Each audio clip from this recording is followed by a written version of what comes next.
Muy buenas, ¿qué tal? Bienvenidos un día más al canal. Sexta etapa del Giro de Italia concluida, una jornada caótica, pasada por agua, donde la organización ha tenido que tomar decisiones importantes, de las que ahora hablaremos y reflexionaremos también. Y luego también, pues, de lo más destacado, una caída multitudinaria, que es la que ha provocado todo esto a raíz de la lluvia, y en la que hemos visto implicados muy importantes de la carrera, nombres top de este Giro de Italia y sobre todo uno de ellos que ha terminado abandonando, como es el caso de Jay Hindley. Una etapa que finalmente se ha llevado Caden Groves al sprint con muchísima autoridad por delante de Milan Frettin y de Paul Magnier, que no han tenido absolutamente nada que hacer en ese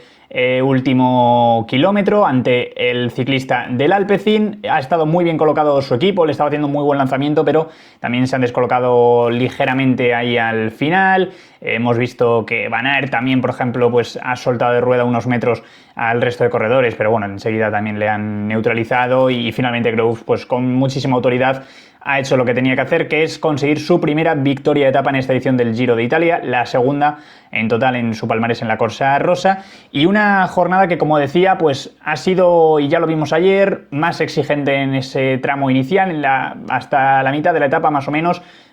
Recorrido de media montaña, a partir de ahí era una jornada llana, donde esperamos ese desenlace al sprint, y que, bueno, que ha empezado de esta forma, ¿no? Con una fuga con tres corredores, con Paleni, Van der Horn y sobre todo Fortunato, que estaba aquí metido peleando por esa clasificación de la montaña, buscando sumar puntos, tenía ese puerto al inicio y lógicamente pues ha ido a aprovecharlo. Un Fortunato que en cuanto ha puntuado se ha desentendido, se ha dejado caer nuevamente al pelotón, ya había hecho su trabajo y por tanto pues una vez tienes cumplido tu objetivo de la etapa, ya a ir tranquilo, y la paliza se la han metido el ciclista del Intermarché y el ciclista del Groupama, que han cabalgado solos hasta prácticamente la línea de meta porque les han cogido en ese último momento ya el pelotón. Una jornada en la que lo más destacado también ha sido esta caída a 72 kilómetros de meta, que es donde se encontraba el pelotón, una caída multitudinaria. Hemos visto a un ciclista del Red Bull Bora caerse en esa zona central del grupo, pero en la parte delantera, ¿no? Central en cuanto a posicionamiento, delantera también en el pelotón, y que, bueno, pues muchos corredores se han visto implicados, también tanto en esa parte delantera como en la zona trasera del pelotón, y lo estamos viendo, ¿no? También pues una zona muy resbaladiza, entiendo que han pasado en ese momento, además no habían llegado todavía a esa curva derecha que seguía la recta en la que se encontraban, así que, bueno, una caída multitudinaria que sobre todo pues ha tenido implicados muy importantes, como es el caso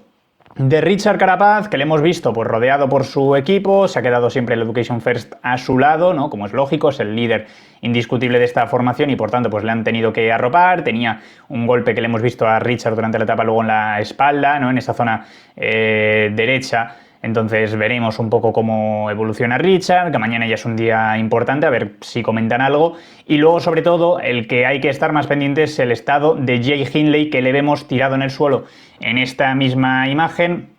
y que, bueno, que es que estamos hablando de que es un corredor que ha ganado el Giro de Italia en 2022, que venía a esta carrera como el lugarteniente de lujo de Primoz Roglic y como una posible segunda baza también para el Red Bull Bora, y que ha tenido que abandonar tras esta caída. Le hemos visto dolorido, un poco aturdido, ¿no? También parecía en el suelo. Patxi Vila se ha quedado con él un rato,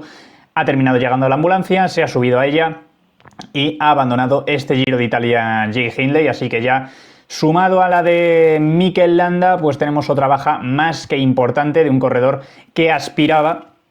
a estar metido también en la clasificación general, pese a que en su caso tuviese en principio también ese rol pensando en ayudar a Primoz Roglic, pero eso no quita que fuese un corredor capaz de estar igualmente en las primeras posiciones de la carrera. Una pena, así que veremos un poco cómo evoluciona Jay Hindley, pensando en reestructurar su temporada y sobre todo pues saber también, en cuanto el equipo comunique algo, cuál es el parte médico del ciclista australiano. Y bueno, no son únicamente, ¿no?, los nombres importantes que se han visto implicados. Paul Magnier, Pedersen se ha caído también, hemos visto ciclistas del Movistar, así que habrá que estar pendientes, ¿no?, de quién realmente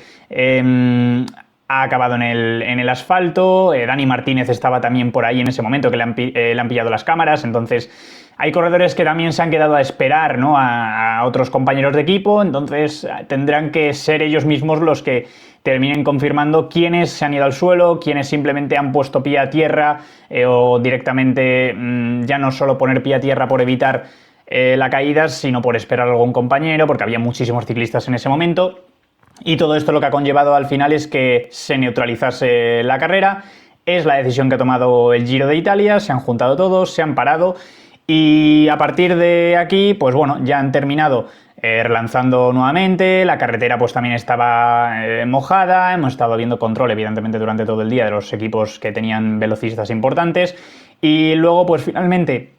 los dos escapados, que una vez han relanzado, pues han estado manteniendo ese hueco de entre 20 y 25 segundos todo el rato con el pelotón. En esos últimos kilómetros les han cerrado el hueco y finalmente, como he dicho, Groves ha sido el que se ha llevado el gato al agua. Una carrera, y ahora entramos a analizar todo más en detalle, como vemos ese top 3 que he comentado, a partir de ahí Canter, Lonardi, Ziegler, Marcelluzzi, Moschetti, que había entrado en esa octava posición, le han sancionado ahora mismo, como todos esperábamos que iba a ocurrir, porque ha cerrado clarísimamente a Olaf Koig en esa zona izquierda, no muy pegado a la valla, han llegado a tener incluso en un par de veces contacto, así que merecida la sanción a Moschetti, al ciclista del Q365, y luego Mozzato, Gobekar y Koig, que de esta forma cierra el top 10, Sam Bennett ha estado muy atrás, Van Aert, que le hemos visto que, pues eso, como he comentado antes, que ha intentado, a lo mejor, no sé si era por sorprender o por intentar salir con mucha fuerza pensando que llevaba a Koig detrás, pero no le ha seguido. Igualmente, pues ha estado ahí, por un momento parecía que incluso podía llegar a conseguir la victoria de etapa, pero lo más destacado, insisto, que más allá de estos abandonos, de estas caídas importantes, de las que habrá que ver cuál es la situación de cada uno, qué golpe tienen, qué lesiones pueden tener y demás, porque es que va a condicionar la carrera.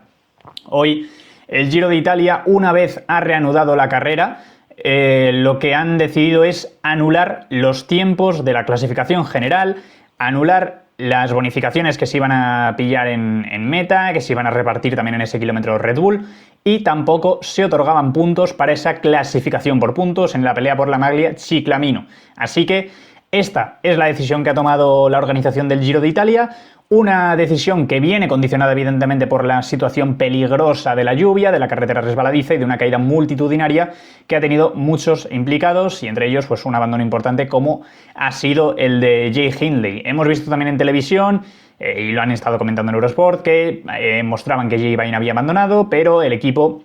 el UAE, ha dicho que, bueno, que tenía un golpe importante pero que seguía en carrera, que no había abandonado, así que error simplemente de grafismo. A partir de ahí, pues eso, todos estos tendremos que estar pendientes y lo comentaremos también hoy mismamente, irán sacando comunicados, imagino, los equipos y luego a partir de ahí, pues también mañana haremos repaso un poco de todo lo que se haya ido diciendo en el post de la séptima etapa.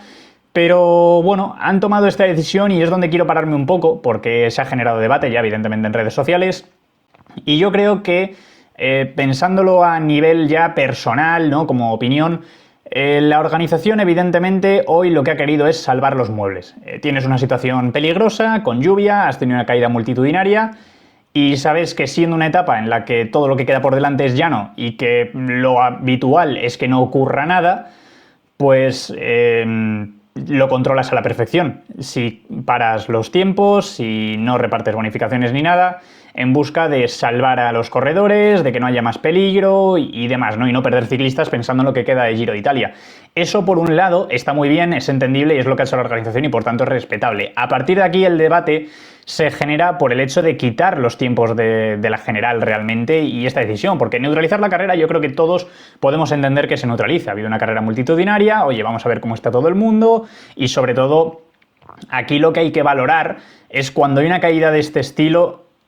El hecho de que se neutralice yo creo que tiene que venir condicionado por dos motivos. Uno, que las condiciones sean muy extremas e impracticables, cosa que no era el caso, o bien que no haya quizás suficientes recursos sanitarios, ¿no? Ambulancias, coches médicos y demás, como para continuar la carrera y poder cubrir ciertas necesidades de emergencia kilómetros más adelante en caso de que se necesite, ¿no? Porque tengan que estar atendiendo a los corredores que se han visto implicados previamente. Creo que para mí esos son los dos motivos que tendrían que llevar una neutralización de la etapa y que se paren directamente los ciclistas, como ha sido el caso de hoy. No era para mí la situación, desconociendo si el tema de recursos sanitarios y demás estaban o no. Pero bueno, igualmente creo que ese no es el peor de los casos, ni siquiera el que está generando debate. Yo creo que lo que realmente ha provocado este debate, y estaréis de acuerdo, es el hecho de quitar los tiempos en la general. Sí que es cierto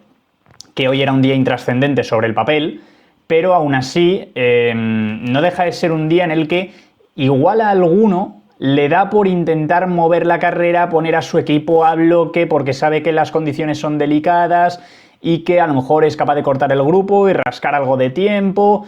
Sabemos todos al 99% que eso no iba a ocurrir, pero igualmente a corredores que sepan desenvolverse mejor en este tipo de situaciones y con la carretera más delicada, que sean más habilidosos o simplemente más valientes para ello, que no tengan tanto que perder, les estás quitando la posibilidad de hacerlo y sobre todo en unas condiciones que sí, que vemos que está mojado, vemos que está lloviendo, pero que no son tan críticas como hemos visto en muchas otras ocasiones y sobre todo eso, que estás sentando un precedente también de cara al futuro, porque si hoy con estas condiciones climáticas que teníamos y del asfalto neutralizas la carrera, quitas los tiempos de la general y demás, en jornadas en las que esté lloviendo mucho más, como hemos visto otras tantas veces, entonces la carrera directamente igual, ya no es que ni pares los tiempos de la general, es que igual ni la disputas, ¿no? Que es algo evidentemente ya teórico por plantear el debate, porque al final el Giro, yo creo que la decisión de hoy no ha perjudicado a nadie, ¿no? Realmente, no creo que se hubiese movido la carrera ni muchísimo menos, el desenlace hubiese sido igualmente al sprint, evitas que haya cualquier tipo de percance en esos últimos kilómetros, como lo han hecho, y no pierdes más fichas pensando en la clasificación general, así que en ese sentido, bien, pero creo que en una competición y sobre todo pues viendo el día como estaba, que la lluvia no era muy extrema,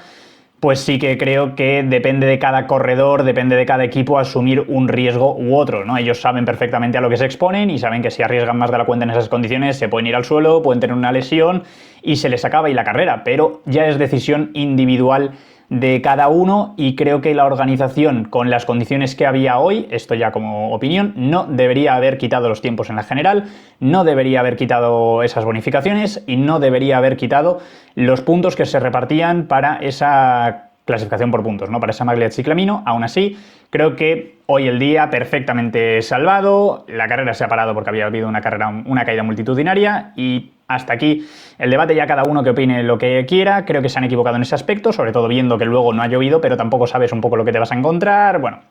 sea como sea, esta es la decisión que hemos tenido y es lo que hay. Lo importante es que mañana tenemos la primera etapa de alta montaña en este Giro de Italia. Y tenemos un recorrido más que interesante por delante, un final que ya lo hemos comentado por aquí en el canal cuando analizamos el recorrido, que sí que es cierto que yo creo que es un día perfecto para una escapada. Lo que pasa es que tengo ciertas dudas al ser el primer día importante para los hombres de la general, que ya hemos tenido la crono, pero pensando ya en etapas de montaña, no sé hasta qué punto dejarán que una fuga llegue, habrá que verlo, quién asume el control de la carrera. Yo creo que será un día para los favoritos todavía. Y sobre todo, bueno, pensando en esta última subida, estamos hablando de 11,9 kilómetros al 5,6% de pendiente media y es una subida donde lo más duro se concentra en ese tramo final. En los últimos 3 kilómetros es muy llevadera y realmente van a ser 3 últimos kilómetros hiper exigentes. Vemos, por ejemplo, lo más duro está entre el kilómetro 10 y 11, es decir, entre 2 y 1 kilómetro a línea de meta, con un porcentaje medio de más del 10%. Es muy dura esa subida a Marsia en la zona final, el resto más llevadero, así que será simplemente poner ritmo y probablemente pues veamos ya algunos movimientos, diferencias pequeñas las que deberíamos tener mañana en línea de meta, pero seguramente ya saber un poco dónde está cada corredor y más aún pensando en las caídas de hoy, pues ver un poco cómo se han recuperado, ¿no? Porque sobre todo un poco lo que nos deja hoy es saber que Roglic, que tenía todo perfecto en su sitio, ya se ha quedado sin un corredor como Hindley, que era seguramente el hombre que iba a estar a su lado más a menudo en las etapas de montaña como último ciclista para hacerle ese arreón final. Y que eso le condiciona mucho, ¿no? A Roglic ya quedarse sin Hindley pierde mucha potencia el equipo, que Dani Martínez estaba por ahí también en ese momento, como he comentado, que no sé si se ha llegado a ir al suelo o no, de una forma u otra, que esperemos que no se haya caído, si es el caso, pues que no esté afectado o que sea lo menos posible, pero ya le estábamos viendo que las sensaciones de momento en este inicio de Giro de Italia no estaban siendo las mejores, así que Roglic, que puede ser el corredor más fuerte de la carrera, que tenga todo en su sitio, ya el equipo se va debilitando y esto condiciona mucho a la hora de controlar la carrera, a la hora de meter ritmo y va a ser ya un factor muy importante a tener en cuenta. UAE lo mismo, que hay que ver a Ayuso cómo va progresando también después de esa caída, que dice que se va encontrando mejor, que ya ha empezado, y lo ha dicho hoy, ¿no? En la salida de esta etapa 6 del Giro, que va entrando ya en ese ritmo de competición, después de la caída y demás. Entonces, Bueno, habrá que ver cómo está Juan mañana también, cómo están cada uno de los corredores, Carapaz que se ha ido al suelo. Entonces, bueno, tenemos esos interrogantes de ver quién asume la responsabilidad, de ver cómo están las piernas, pero primer final en alto, primer test importante y primera prueba de fuego, como ha comentado el propio Juan Ayuso. Entonces, bueno, un día interesante para mí, viendo cómo es el final, viendo un poco sensaciones, yo creo que puede ser un día perfecto para que Roglic se vuelva a hacer con la maglia rosa, evidentemente, y consiga la victoria de etapa. Pero, bueno, sobre todo la gran expectativa es dónde están el resto, si Ayuso se ha recuperado y sobre todo también tengo ganas de ver a Isaac del Toro cómo se defiende y hasta qué punto estas buenas sensaciones que me estaba transmitiendo los primeros días le pueden hacer tener una oportunidad mañana, porque de hecho, y hoy lo ha comentado Juan Ayuso también en la salida, que ayer ese momento que decíamos que por qué se había puesto a tirar el UAE ha tenido una explicación y Ayuso ha dicho que era para que Isaac del Toro disputase la etapa. O sea, confianza plena en el joven mexicano que está volando, que ya lo hemos dicho, que es un corredor también rápido en ese tipo de llegadas, en grupos más reducidos, que tiene muy buenas piernas y que estaban tirando fuerte para él. Lo que pasa es que, según Ayuso, luego se vio cerrado en la llegada y que, por tanto, pues terminó en esa 10ª posición, si no recuerdo mal, y no pudo terminar peleando por la victoria o por un mejor resultado. Pero, ojo, el UAE trabajando para Ayuso, para Isaac del Toro en ese momento también, y veremos mañana un poco qué táctica siguen desde el equipo emiratí, pero, bueno, sobre todo, primer test importante. Más allá de esto, que quiero que me dejéis un poco vuestras impresiones del día de hoy, qué opináis de la decisión que ha tomado la organización, si creéis que ha estado perfecta esa decisión de quitar los tiempos, los puntos que se repartían y demás, si creéis que tendrían que haber dejado correr y que cada uno asumiese su riesgo porque es una competición y ya depende de cada uno. Dejadme vuestras impresiones, que creo que es un debate interesante. Dejadme vuestro favorito para mañana también, que creo que seguramente lo lógico es que coincidamos todos en Roglic, pero puede ser un día con sorpresas, que por esa falta de control alguno aproveche para salir por el córner y les pique algunos segundos al resto.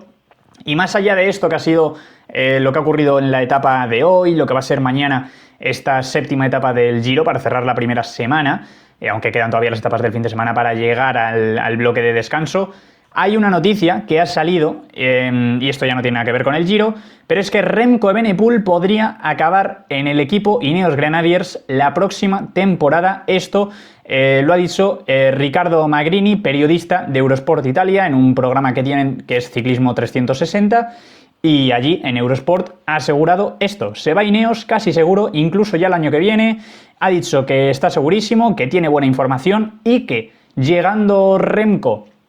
al equipo Ineos, también la formación británica cambiaría la marca de bicicletas, es decir, dejaría Pinarello con la que llevan desde 2010, que es una locura ya de temporadas,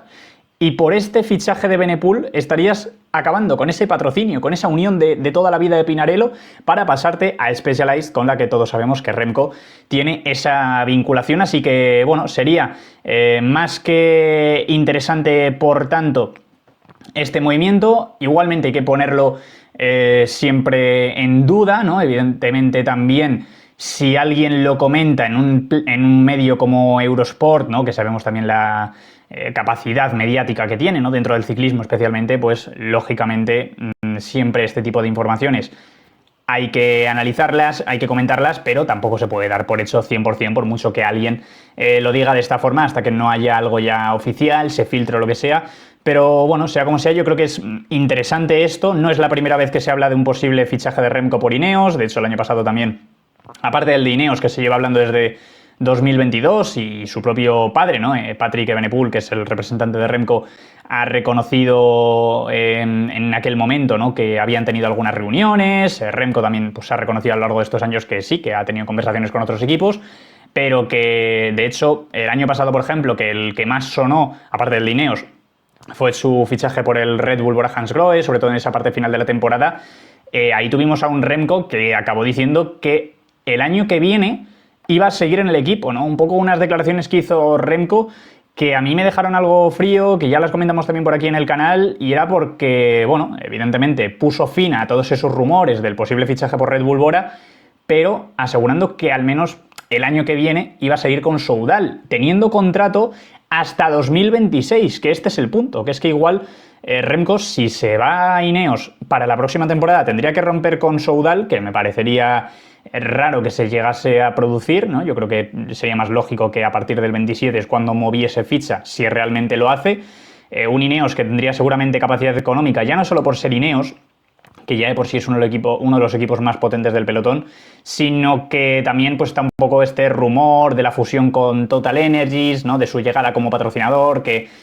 provocaría una inyección importante de dinero para acercarse más al presupuesto que tienen equipos como Visma y UAE. Entonces, bueno, yo creo que sería interesante para Ineos, para Remco, ¿no? Un equipo seguramente también con más potencial o experiencia en lo que es la lucha por las grandes vueltas, que ahora mismo no tiene ese líder claro, porque Carlos Rodríguez tiene mucho potencial, pero de momento no ha demostrado, ¿no?, que pueda conseguir lo que ha hecho Remco en grandes vueltas. Geraint Thomas ya se retira este año, Bernal no sabemos si va a ser capaz de volver a ese nivel o no, de estar peleando por ganar grandes vueltas y en los podios, de momento no lo ha demostrado. Y no tiene más, entonces necesitan ese corredor, necesitan esos resultados, sabemos lo que puede aportar Remco en todos los aspectos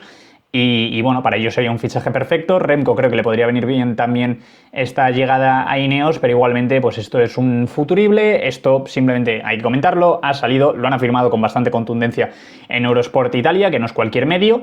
pero bueno, igualmente simplemente también tenerlo presente y a partir de aquí pues ver un poco qué informaciones van saliendo y tomárnoslo con calma. Irán saliendo rumores como siempre durante el verano, como siempre ocurre con el futuro de Remco y pues eso, ponerlo un poco todo sobre la mesa y ver qué va ocurriendo, qué fichas se mueven y demás. Así que bueno, os dejo también esta información por aquí. Y nada, lo dicho, dejadme vuestras impresiones de todo esto, que había muchísimas, pero muchísimas cosas que comentar y nada, como siempre, pues mañana estaremos por aquí también para analizar la séptima etapa, que imagino que también habrá muchas cosas, esperemos, porque es la primera etapa de montaña de este Giro de Italia y lo único que pido es que no sea un trenecito hasta arriba y que dejen la fuga con 25 minutos sin que ocurra nada, que lo hemos visto algunas veces en las grandes vueltas, así que creo que es un día ya para que tengamos la primera batalla entre los hombres importantes. Y nada, como siempre, muchas gracias a todos por ver el vídeo, dadle like, dadle a la campanita, suscribíos y nos vemos en el siguiente vídeo. ¡Chao!